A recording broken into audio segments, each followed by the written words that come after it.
In today's video, I'm going to teach you how to fix white cursor on Google Docs. If your text cursor turns white or nearly invisible in Google Docs, it's usually a contrast issue with the Text Select cursor on Windows. The quickest and most reliable fix is to switch that specific cursor to a version with a darker outline, so it stays visible against light backgrounds. I'll walk you through exactly how to do that and share a couple of helpful tips along the way. Start by opening the Run dialog. Press the Windows key and the R key at the same time. A small window will pop up near the bottom left of your screen. In that box, type main.cpl and press Enter.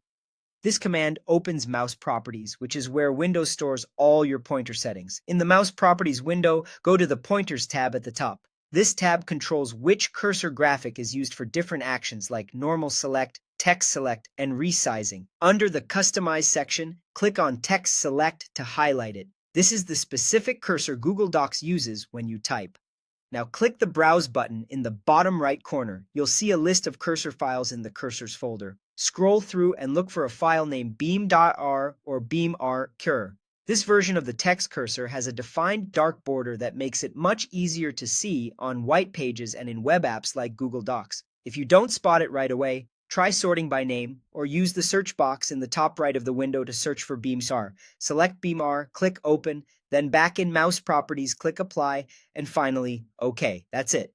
This change applies system-wide, so your text cursor will look the same across apps. Head back to your Google Doc and place your cursor in the text. You should notice it immediately. The beam is now outlined and clearly visible against white backgrounds. If you don't see the change right away, refresh the document or close and reopen your browser tab.